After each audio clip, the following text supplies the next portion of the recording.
여러분, 안녕하세요. 오늘 이 소중한 시간을 함께 해주셔서 진심으로 감사합니다. 혹시 요즘 이런 생각을 해보신 적 있으신가요? 내가 지금까지 어떻게 살아왔을까? 앞으로 남은 시간을 어떻게 보낼까? 인생의 후반전에 접어들면서 우리는 자연스럽게 지나온 삶을 되돌아보게 됩니다. 그리고 때로는 아쉬움이나 후회도 느끼죠. 하지만 여러분, 지금 이 순간이야말로 진정한 행복을 찾을 수 있는 가장 소중한 때입니다. 왜냐하면 이제야 우리는 진정 중요한 것이 무엇인지 알게 되었기 때문입니다. 젊었을 때는 보이지 않았던 것들이 이제는 선명하게 보입니다. 무엇을 붙잡아야 하고 무엇을 놓아야 하는지 말이죠. 그리스의 철학자 소크라테스는 이렇게 말했습니다. 검토되지 않은 삶은 살 가치가 없다.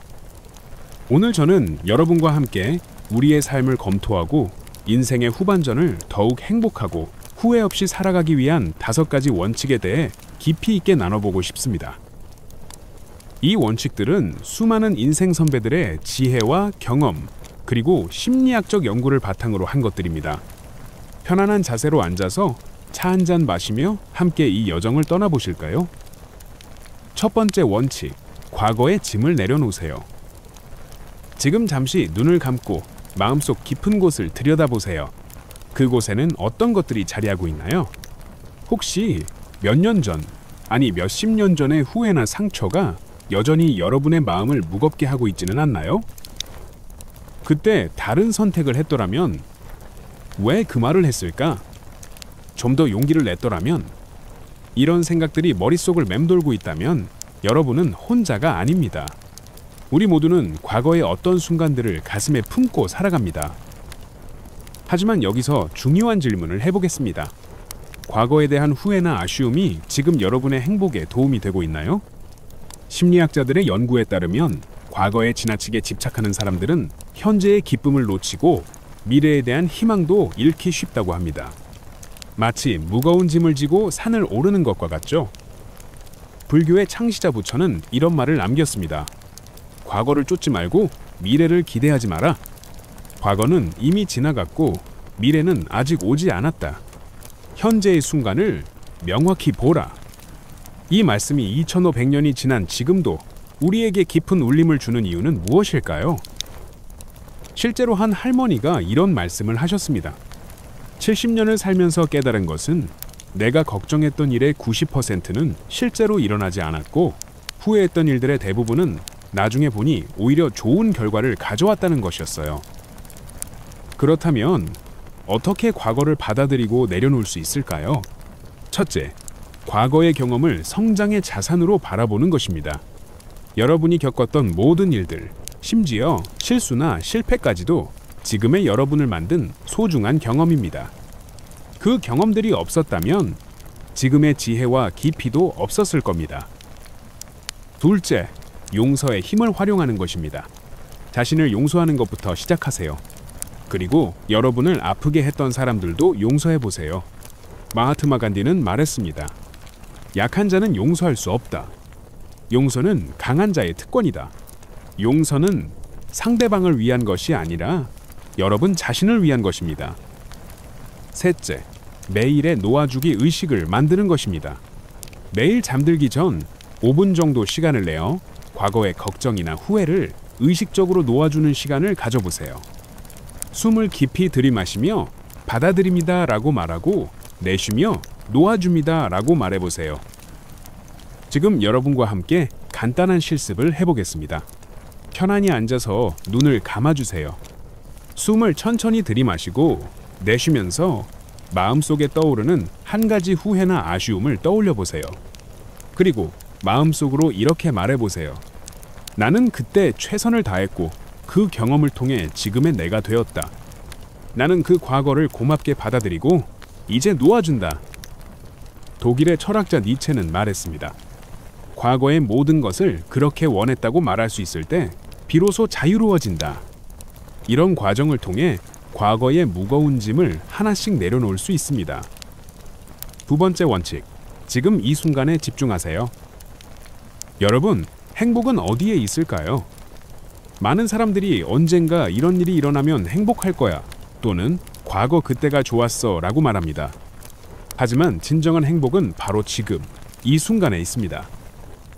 현재 순간의 중요성을 가장 명확하게 설명한 사람 중 하나는 독일의 철학자이자 작가인 에크하르트 톨레입니다. 그는 이렇게 말했습니다. 깨달음, 평화, 기쁨은 미래에 있지 않다. 그것들은 지금 당신 안에 있다. 그것들을 찾기 위해 시간이 필요하지 않다. 왜 우리는 현재에 집중하기 어려워할까요? 현대인의 마음은 마치 원숭이와 같다고 합니다. 이 생각, 저 생각으로 끊임없이 뛰어다니죠. 특히 인생의 후반전에는 과거에 대한 아쉬움과 미래에 대한 불안이 더욱 커질 수 있습니다.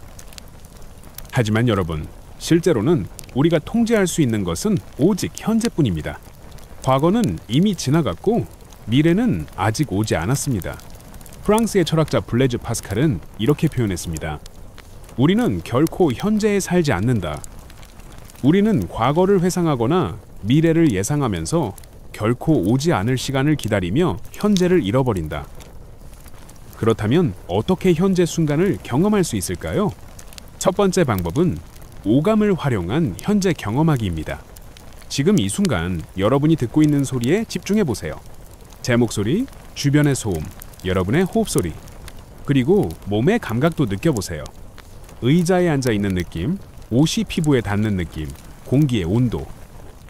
두 번째는 호흡을 통한 현재 집중법입니다. 가장 간단하면서도 효과적인 방법은 호흡에 집중하는 것입니다. 지금 함께 해보시겠어요?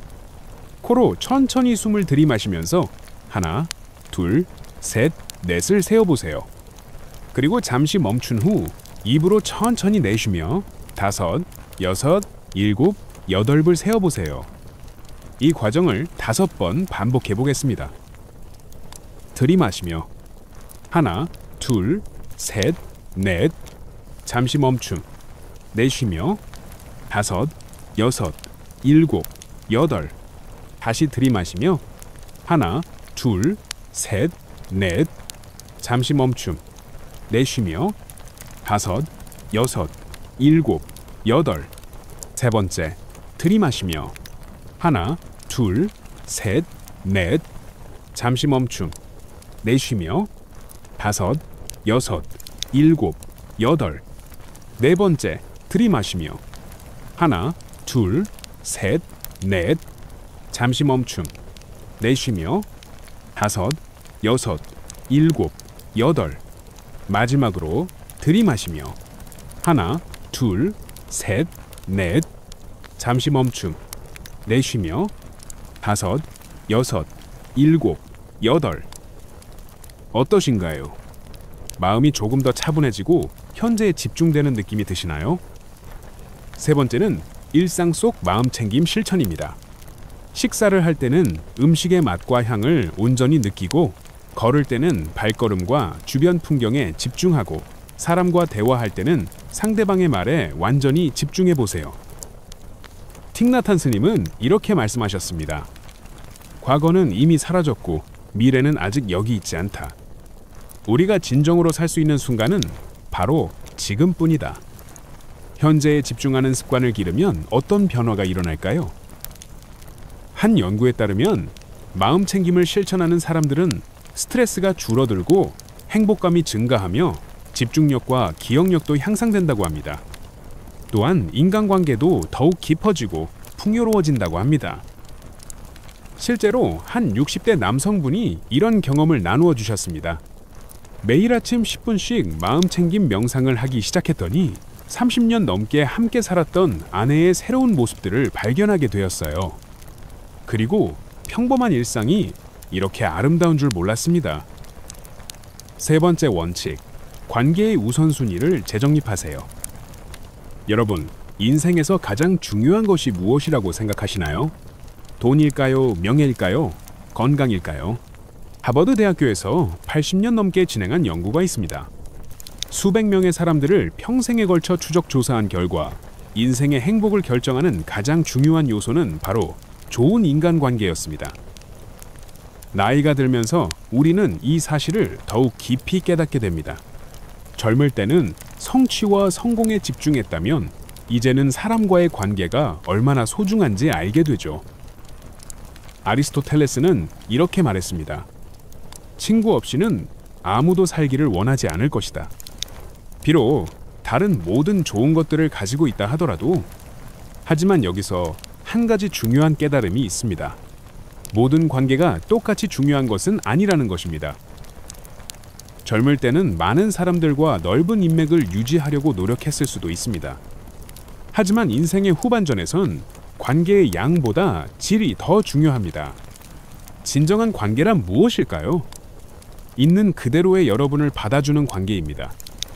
서로를 성장시키고 격려하는 관계입니다. 진솔한 대화를 나눌 수 있는 관계입니다. 어려울 때 진심으로 도움을 주고받을 수 있는 관계입니다. 때로는 관계를 정리하는 것도 필요합니다. 이것이 냉정하거나 이기적인 것은 아닙니다. 오히려 진정 소중한 관계에 더 많은 시간과 에너지를 투자하기 위한 지혜로운 선택입니다. 에너지를 소모시키는 관계들이 있습니다. 만날 때마다 부정적인 감정을 느끼게 하는 관계, 일방적으로 받기만 하고 주지는 않는 관계, 여러분의 가치관과 맞지 않아 갈등을 일으키는 관계, 과거에 얽매여 성장을 방해하는 관계 등입니다. 이런 관계들은 점진적으로 거리를 두는 것이 좋습니다. 갑자기 단절할 필요는 없지만 만나는 빈도를 줄이고 깊은 대화는 피하는 것이 현명합니다. 반면에 진정 소중한 관계들은 더욱 깊이 있게 키워나가야 합니다. 많은 분들이 가족과의 관계에서 아쉬움을 느낍니다. 특히 자녀들과의 관계에서 그렇죠? 하지만 이제라도 늦지 않았습니다. 한 70대 아버지의 이야기를 들려드릴게요. 이분은 평생 바쁘게 일하느라 자녀들과 깊은 대화를 나누지 못했다고 후회하셨습니다. 그래서 60대 후반부터 매주 자녀들과 함께 식사하는 시간을 만들고 자신의 어린 시절 이야기와 삶의 지혜를 나누기 시작하셨습니다. 처음에는 어색했지만 지금은 자녀들이 먼저 아버지와의 시간을 기대한다고 하셨어요. 오랜 친구들과의 관계도 재점검해 볼 필요가 있습니다. 혹시 그냥 습관적으로 만나고 있는 건 아닌가요? 진정으로 서로를 이해하고 지지하는 관계인가요? 진정한 친구라면 서로의 변화를 인정하고 받아들여야 합니다. 과거의 모습에만 얽매이지 않고 현재의 모습을 있는 그대로 사랑해주는 것이 참된 우정입니다. 에머스는 이렇게 말했습니다. 친구란 자신이 혼자일 때 부르는 노래를 아는 사람이고 당신이 그 노래를 잊었을 때 당신에게 불러주는 사람이다.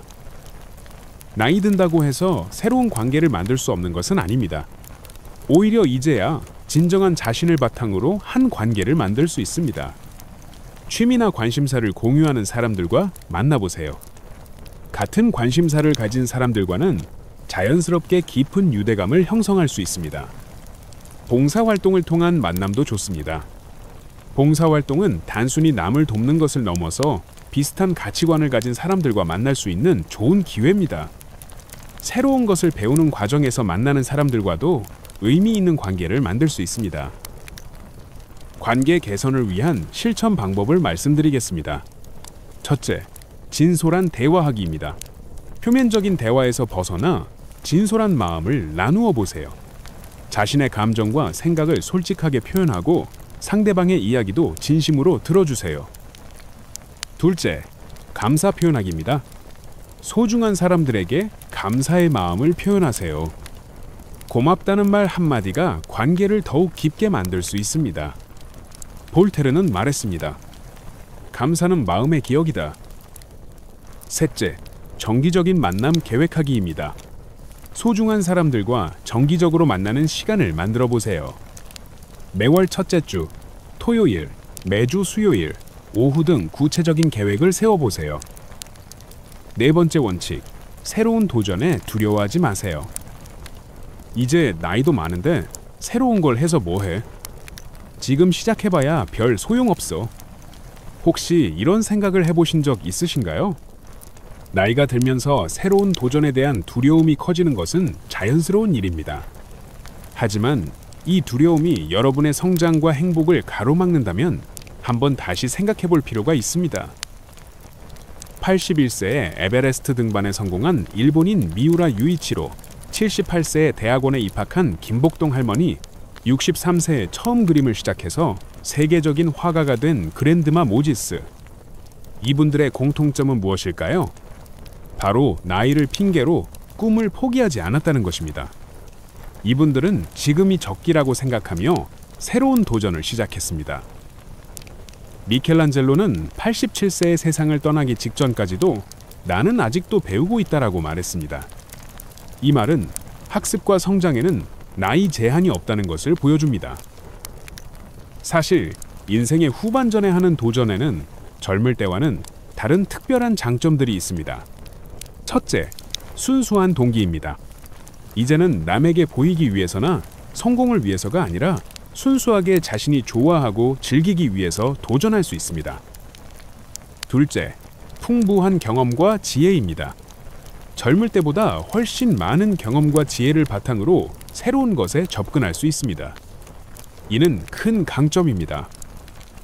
셋째, 시간의 여유입니다. 직장 생활이나 육가에서 벗어나 자신만의 시간을 더 많이 확보할 수 있습니다. 넷째, 실패에 대한 두려움 감소입니다. 이미 많은 것을 경험했기 때문에 실패에 대한 두려움이 상대적으로 적습니다. 새로운 도전이라고 해서 반드시 거창한 것일 필요는 없습니다. 작은 도전부터 시작해서 점차 큰 도전으로 확장해 나가면 됩니다.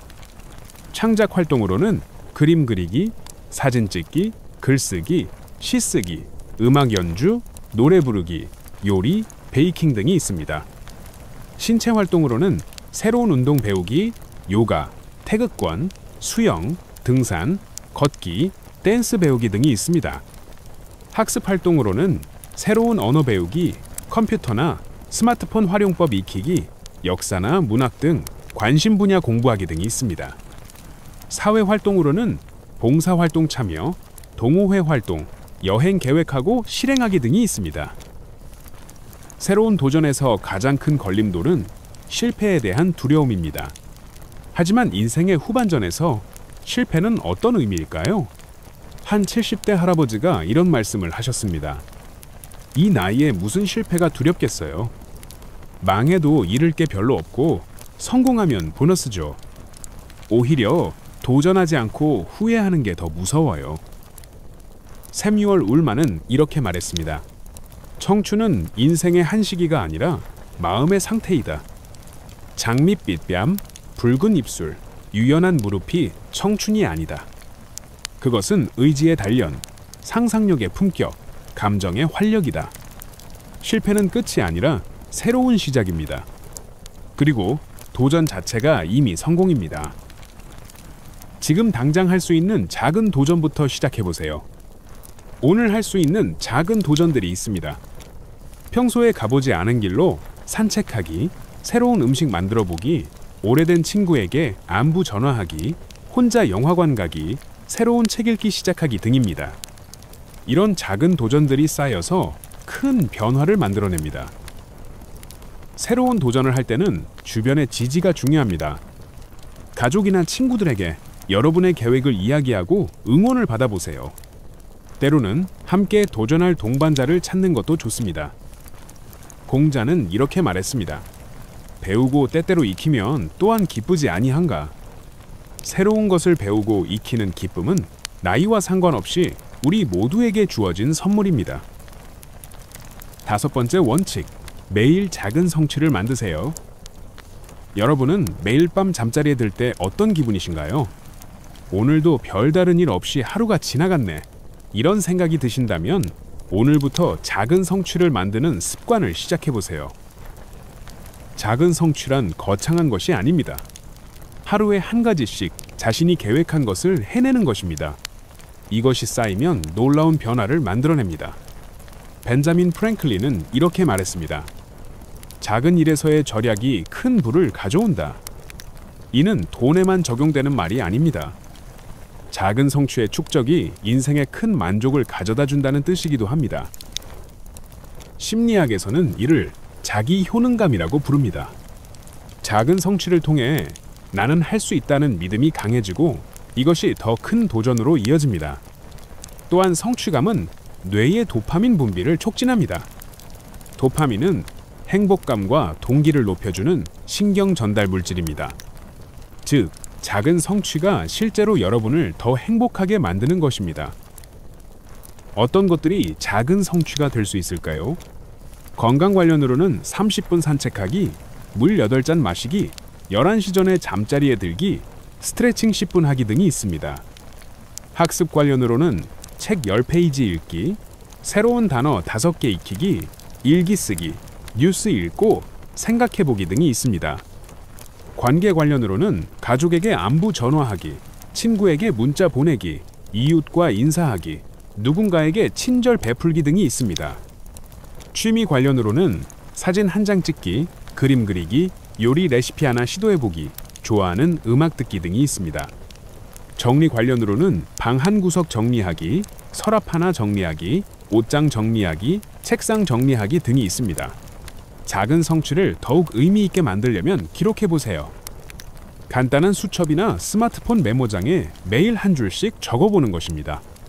예를 들어 3월 1일 30분 산책, 친구와 전화통화, 3월 2일 책 20페이지 읽기, 새로운 요리 시도, 3월 3일 서랍 정리, 손자에게 편지 쓰기. 이렇게 기록하면 한 달 후, 1년 후 돌아봤을 때 얼마나 많은 것을 해냈는지 깨달을 수 있습니다. 단순히 할 일을 체크하는 것을 넘어서 각 성취에서 의미를 찾아보세요. 성취를 이뤘을 때 해냈다 해서 그치지 말고 이런 기회가 있어서 감사하다는 마음을 더해보세요. 여러분의 작은 성취가 다른 사람에게 어떤 좋은 영향을 미쳤는지 생각해보세요. 건강하게 산책한 것이 가족들에게 안심을 주었고, 책을 읽은 것이 지식을 늘려 누군가와 더 깊은 대화를 나눌 수 있게 해주었다는 식으로 말이죠. 작은 성취는 연쇄 반응을 일으킵니다. 한 가지를 해내면 다른 것도 하고 싶어집니다. 한 60대 여성분의 이야기를 들려드릴게요. 이분은 매일 30분씩 걷기로 계획하고 실천하기 시작하셨습니다. 처음에는 단순히 건강을 위해서였는데 걷다 보니 동네의 아름다운 풍경들을 발견하게 되었고 사진을 찍기 시작하셨습니다. 그리고 그 사진들을 정리하면서 컴퓨터를 배우게 되었고 지금은 블로그까지 운영하고 계십니다. 모든 것이 매일 30분 걷기라는 작은 성취에서 시작된 것입니다. 매일 성취를 만들려고 해도 때로는 계획대로 되지 않을 수 있습니다. 그럴 때는 어떻게 해야 할까요? 완벽함을 추구하지 마세요. 매일 완벽하게 해내야 한다는 부담을 갖지 마세요. 일주일에 5일만 해내도 훌륭합니다. 하루 이틀 못했다고 해서 포기하지 마세요. 언제든 다시 시작할 수 있습니다. 너무 큰 목표를 세웠다면 더 작고 실현 가능한 목표로 조정해 보세요. 아리스토텔레스는 이렇게 말했습니다. 우수함은 행위가 아니라 습관이다. 작은 성취들이 모여 습관이 되고 그 습관이 여러분의 인생을 바꾸어 놓을 것입니다. 지금까지 인생 후반전을 후회 없이 살기 위한 5가지 원칙을 함께 살펴보았습니다. 첫째, 과거의 짐을 내려놓으세요. 후회와 아쉬움에 매달리지 말고 과거를 받아들이고 용서하며 현재로 나아가세요. 둘째, 지금 이 순간에 집중하세요. 행복은 바로 지금 여기에 있습니다. 현재 순간을 온전히 경험하고 느껴보세요. 셋째, 관계의 우선순위를 재정립하세요. 진정 소중한 관계에 집중하고 에너지를 소모시키는 관계는 정리하세요. 넷째, 새로운 도전에 두려워하지 마세요. 나이는 핑계가 될 수 없습니다. 작은 도전부터 시작해서 삶의 활력을 되찾으세요. 다섯째, 매일 작은 성취를 만드세요. 하루하루 의미 있는 일을 해내며 성취감과 자신감을 키워가세요. 이 5가지 원칙을 모두 한꺼번에 시작하려고 하면 부담스러울 수 있습니다. 다음과 같은 순서로 천천히 시작해보세요. 1주차에는 현재 순간 집중하기로 매일 5분씩 호흡 명상이나 마음 챙김을 실천해보세요. 2주차에는 작은 성취 만들기로 매일 한 가지씩 작은 목표를 정하고 실행해보세요. 3주차에는 과거 정리하기로 주요한 후회나 아쉬움 하나씩을 의식적으로 받아들이고 놓아주세요. 4주차에는 관계 점검하기로 소중한 사람들과의 관계를 점검하고 개선 방안을 찾아보세요. 5주차 이후에는 새로운 도전 시작하기로 지금까지의 실천이 습관이 되었다면 새로운 도전을 계획하고 시작해보세요. 여러분, 오늘 긴 시간 함께 해주셔서 진심으로 감사합니다. 인생의 후반전이라는 표현을 썼지만 사실 여러분의 인생은 지금부터가 진짜 시작일 수도 있습니다. 지금까지는 남들의 기대와 사회의 틀 안에서 살아왔다면 이제는 진정한 자신으로 살아갈 때입니다. 랄프 wal도 에머스는 이렇게 말했습니다. 인생에서 가장 아름다운 보상은 의미 있는 일을 위해 열심히 노력한 후에 온다. 오늘 나눈 이야기 중에서 여러분의 마음에 가장 깊이 와닿은 부분은 무엇인가요? 그것부터 시작해보세요. 작은 변화가 큰 기적을 만들어냅니다. 여러분이 남은 인생을 더욱 행복하고 의미 있게 살아가시길 진심으로 응원합니다. 그리고 기억하세요. 여러분은 충분히 소중하고 여러분의 꿈과 도전은 언제나 가치 있습니다. 마지막으로 한 가지 부탁드리고 싶은 것이 있습니다. 오늘 들으신 내용이 도움이 되셨다면 여러분 주변의 소중한 사람들과도 나누어 주세요. 행복은 나누면 배가 되고 지혜는 나누면 더욱 깊어집니다. 그리고 여러분만의 특별한 경험이나 깨달음이 있으시다면 언제든 댓글로 나누어 주세요. 여러분의 이야기가 다른 분들에게도 큰 힘이 될 것입니다. 구독과 좋아요도 잊지 마시고 다음에 또 만나뵐 수 있기를 기대하겠습니다. 여러분의 행복한 변화를 진심으로 응원하며 오늘 하루도 소중하게 보내시길 바랍니다.